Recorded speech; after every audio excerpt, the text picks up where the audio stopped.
Hey Hylians! Hyrule and the other lands featured within the Zelda series are populated with so many different races and tribes. From Hylians to Gorons, there are so many different interesting creatures unique to the series. Some may be kind and peaceful, while others may be more monstrous and hostile. But with so many different unique groups throughout many different games, it's not really surprising that over all these years, some have become more forgotten by fans, and perhaps even the people who make the games. Whether it's because they only showed up within one game or simply were not that too memorable to begin with, there are a few groups in the series that certainly do not hit the popularity of others like Zoras and Gerudo. So today I want to go over 5 Zelda tribes and races that I feel have been forgotten and tell you a little bit about them. You might even learn about a group that you didn't know of before. I'll start with the ones that I feel are the most known and remembered and slowly make my way to those that I feel are the most forgotten.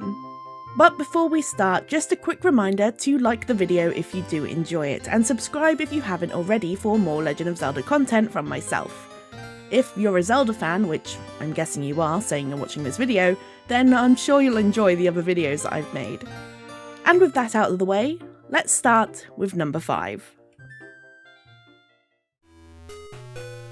The Subrosians are a group of subterranean creatures found in the Oracle of Seasons and also in Oracle of Ages if you have a linked game. They're quite secretive and shy creatures, keeping mainly to themselves but can occasionally be found in the overworld of Holodrum. The Subrosians all wear long cloaks that completely cover their bodies, only letting us see their large glowing white eyes in the black void created by the cloak's hood. A design that reminds me a lot of the original black mages from early Final Fantasy. We can find them in cloaks of 3 different colours, green, blue and red, though there is Rosa, the most notable of the group, who wears an orange cloak with a large red bow attached to the top. As I said, she is the most notable of the Subrosians, as she will be a key part of the game's story. There is a point in which Link will give her a new bow, and in return she will go on a date with Link. Something that seems to make the other Subrosians quite jealous, as she is a famous pop star after all. Rosa is also our way into the Subrosians' homeland, as before we get to know her, we first find her when travelling around Holodrum. We follow her but need to be very careful, as because her people are so secretive, if she catches us following her we will fail in making our way to the portal that takes us to their underground home. Much like the Gorons, these creatures love the heat, and their home is full of volcanoes and pools of lava, which we can find some of the Subrosians using as hot springs, something even Gorons wouldn't try, showing us their extreme resilience to the heat. We can also see that again, much like the Gorons, the Subrosians are a big fan of dance. I guess enjoying hot beats must come with living in hot locations.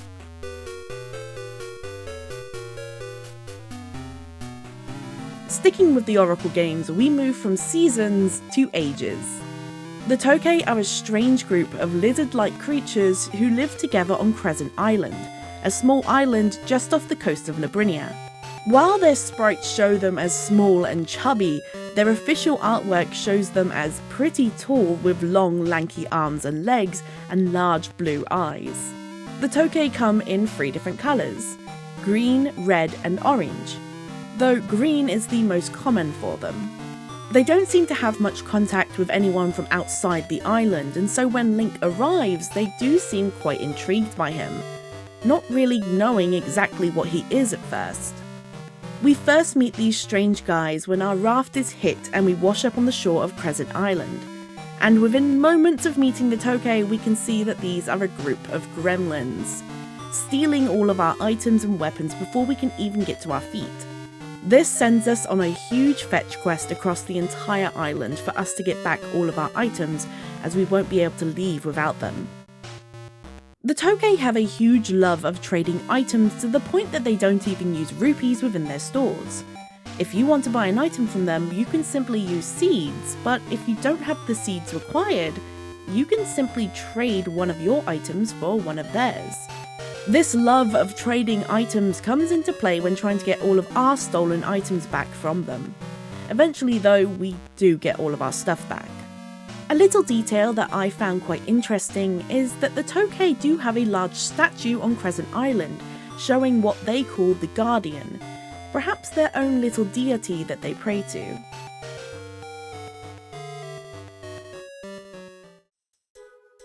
Unlike the cute and cuddly Anouki who were first introduced in Phantom Hourglass, their more monstrous cousins the Yuke, introduced in the same game, have definitely become more forgotten.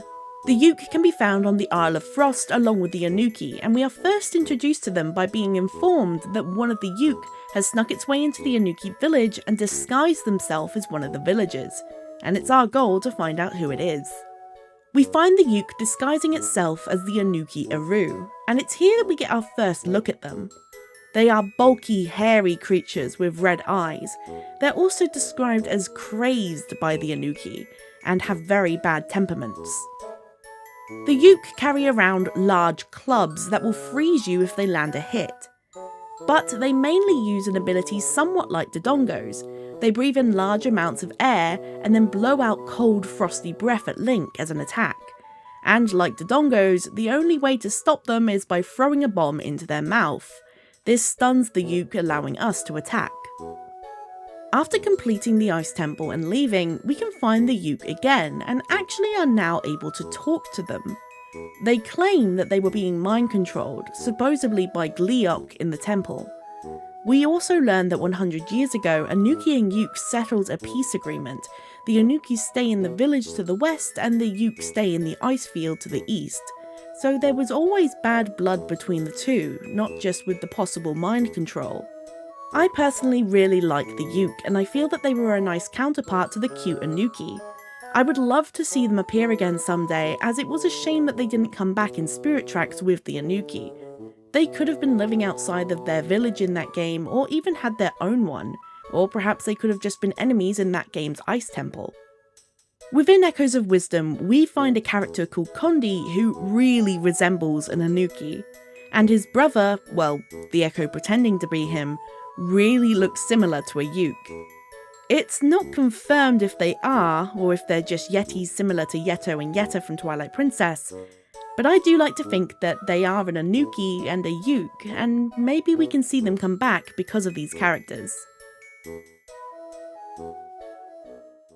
The Cobble people are by far the most interesting group on this list for me. They can be found only in Phantom Hourglass, though very scarcely, as only a small handful of them survive to the current day. There are only 9 members of the Cobble tribe found in Phantom Hourglass, only 2 of them still alive, those being Astrid the Fortune Teller and Zaz the Blacksmith. Physically, the Cobble people look just like Hylians, even having pointed ears. Through those that are still alive, we can see that red hair may have been a common trait among them, much like the Gerudo. Something that we can't physically see, but something that some members seem to have, is the ability to see the future to some extent. We see this clearly with Astrid, who tells us key information throughout the game, and we also see it through the spirits of the Cobble King and his knights, that the ability remains after death. The Cobble people ruled much of the Ocean King's realm, their influence spreading among the islands. They were a strong and established people who had a king to rule them, a strong group of knights to protect them, and even a group of sages. They were likely strong warriors, as Zaz tells us his ancestors would make powerful weapons to fight against great evils for the Ocean King. And we can also see that they were great builders, as they created all of the structures like the tombs and temples across the island of Ruin, and also the great mechanical giant Eox. But at some point, this great and powerful tribe were almost completely destroyed and wiped out, and we are never told exactly how, though it's likely to have something to do with Bellum. Interestingly, Zaz knows of the Triforce, though he only calls it an ancient symbol. This is very interesting, as it adds questions of a possible connection between the Cobble Kingdom and the Kingdom of Hyrule in the past, long before it was flooded by the goddesses. Though it is still uncertain whereabouts the Ocean King's realm exactly is, if it's in the same world as Hyrule, if it's a big dream like Koholint, or if it's in another world entirely like Termina, we're not entirely sure.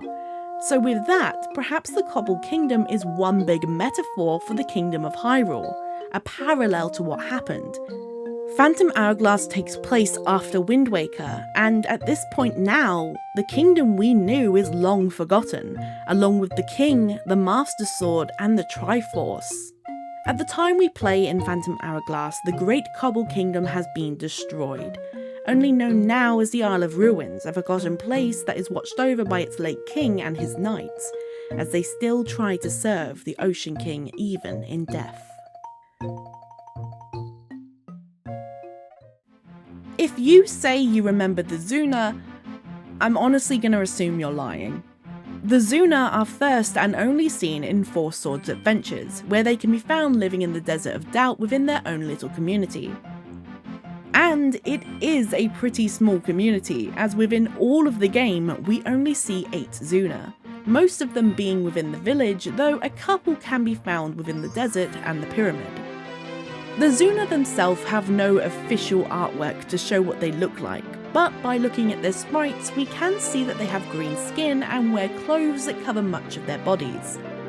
To me, I've always thought that they looked like some kind of living cactus people or humanoid buzzblobs. The village that they live in is pretty small, but there is a couple things you can do there. Like a minigame where you can win or lose force gems, or a place where a Zuna will give you a sand rub, which refills hearts and sounds very painful. The village, while being small, is quite important though, as if you get lost within the desert on your way to the pyramid, you will be teleported back to the village. It marks a halfway point between the Gerudo village and the pyramid. And speaking of the pyramid, the Zuna are said to be descendants of the ones who built it. And saying the pyramid is where the Trident of Evil resides makes me wonder if they are the ones to hide it away, or even the ones who made it. And that's really all there is to say on the Zuna. It's honestly quite sad when we get a group like this in a game. A group that don't really have too much information and lore to flesh them out, but what there is so interesting that you just want to know more. I would love to see this group of strange little green guys return someday in a new Zelda game, but I honestly have no idea if that will ever happen. They just seem a little bit too strange and a little bit too forgotten to bring back. But Nintendo, I would happily be proven wrong. So those are 5 different races and tribes from the Zelda series that I feel have been forgotten by the large majority of fans. As I said at the start of this video, there are so many different creatures and people from the series that it really is no surprise that some are more forgotten than others, especially when they only appear in a couple of games at most. But the ones featured in this video, along with many others that were not, are so interesting that I would really love to see them come back someday. As much as I love the Gerudo, Gorons and Zora, maybe it's time to bring back the Yuke, Tokei and Zuna. Anyway, tell me down below in the comments what you thought of today's video. Did you know all of the groups featured here, or were some completely new to you? Also, what tribes and races from the Zelda series would you like to see return? For me, I'd definitely like to see the Minish come back. I've wanted to cover this topic for a very long time now, so I hope you've all enjoyed. Discussing the more forgotten aspects of Zelda lore is pretty fun for me. If you did enjoy the video, please don't forget to like, as they do actually help me out a little bit. And if you are new around here and want to see more content from myself, don't forget to subscribe. I am slowly making my way to 10,000 subscribers, which I would love to get to someday. Thank you all for watching today's video all the way to the end. I hope you've all enjoyed, and I shall see you all in the next one.